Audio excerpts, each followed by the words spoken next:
The problem in the United States today is not apathy, it's hopelessness. Here's what I mean.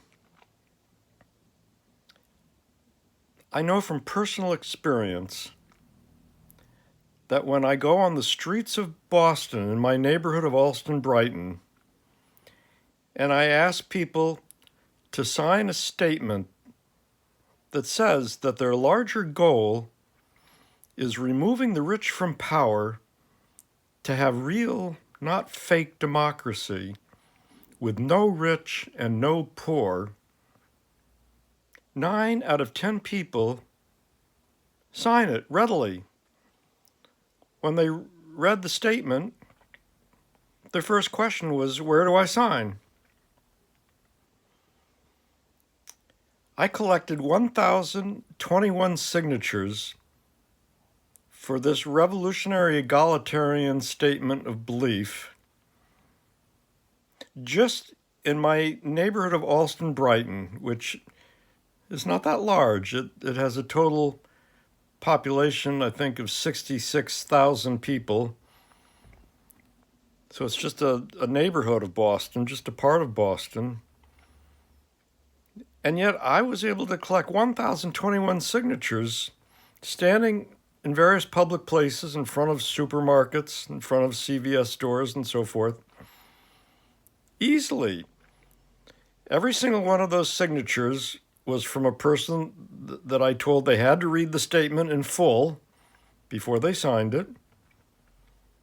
And I never persuaded anybody to sign it. I never got into, telling someone, well, this is why, we really need to remove the rich from power and have no rich and no poor. No, I just let them read it. And if they wanted to sign it, they signed it. And if they didn't want to read it, didn't want to sign it, they didn't sign it.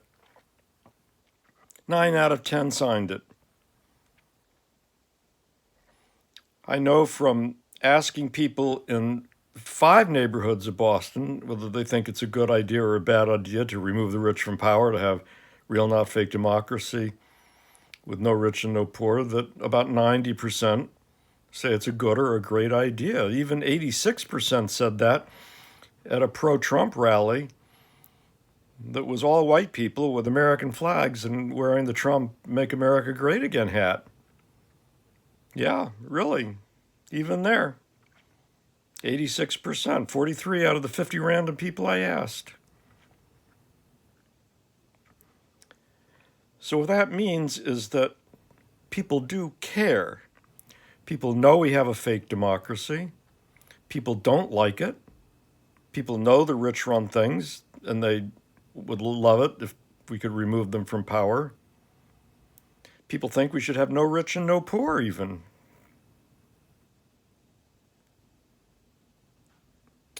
But there's hardly any movement in the United States advocating this goal. I mean, there are no organizations of any substantial size whatsoever that say their goal is removing the rich from power and so forth. As far as I know, not a single one. I'm not counting little Marxist groups, that want to establish a dictatorship of the Communist Party and call that real democracy. No, I'm talking about organizations that have a substantial number of members in the geographical region that they, represent. There's a zillion progressive organizations all over the country, but if you look at them, and I've got some articles about everything that I'm discussing here with the URLs to them so that you can read at the bottom of this video. There's a zillion progressive organizations, but none of them advocate removing the rich from power, what I call egalitarian revolution, what the people want who signed the statement I just told you about want. None of them advocate that. And there's 2 questions about that. One is why not? And the other is what is the effect of the fact that there's no organizations advocating egalitarian revolution.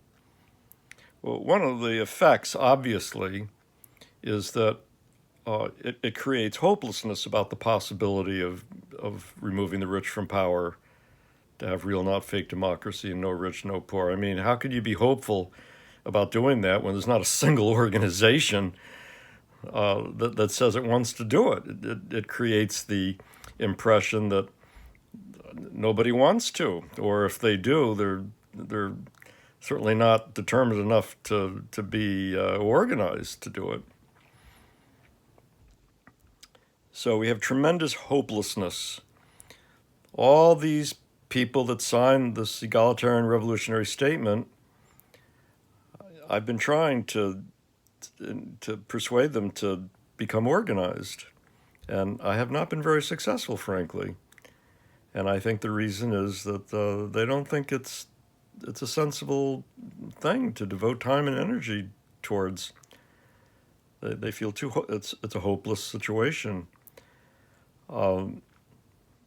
Now, part of the reason that all these progressive organizations avoid like the plague saying that they're for egalitarian revolution is that the members, the rank and file members of these organizations, have been persuaded that if the organization said it was for egalitarian revolution, it would lose support, not gain support.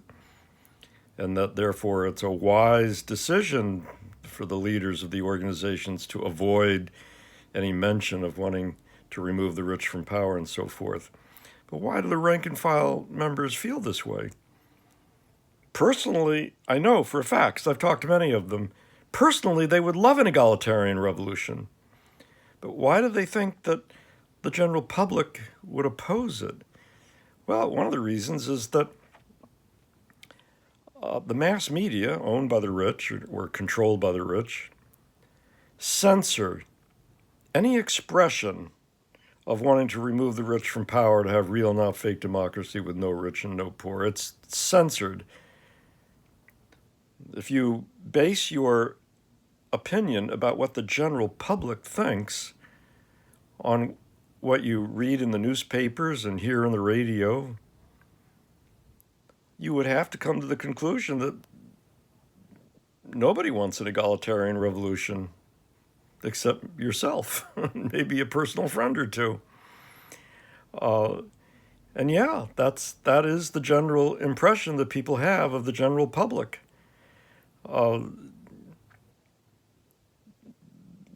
No one thinks that if you ask people to sign an egalitarian revolutionary statement that 9 out of 10 people are going to sign it readily. That's not the belief about the general public that most people have. So the rank and file want an egalitarian revolution, but they don't want their organization to say it's for that because they're afraid it would lose support if it did. On top of this is the fact that virtually all progressive organizations that are large enough to have to rent an office and to have any little staff that they pay get their money from big money. They get it from the Rockefeller or the Ford Foundation or the Tides Center, which is a conduit for money from people like the Rockefeller and Ford Foundation and the Heinz Foundation and George Soros and and so forth. And the leaders of these organizations know that if they said they were for removing the rich from power, they'd lose the rent money. So they don't want to do it. Even if the rank and file did put pressure on them to do it, which typically doesn't even happen. So we have a situation where hopelessness is so thick you can cut it with a knife. And I've been trying to figure out how to deal with that problem. I'd like to hear other people's suggestions, but the very first step to dealing with a problem is to understand what it is. It's not apathy. It's hopelessness. And it's true that the behavior of someone who is apathetic and the behavior of someone who feels hopeless may look very similar, but the cause is very different. And if we understand that the problem is hopelessness, we can start focusing on, well, how do we solve that problem? I encourage you to give it thought, and I've been giving it thought, and let's communicate with each other to do that. I live in Boston, Massachusetts, in the USA.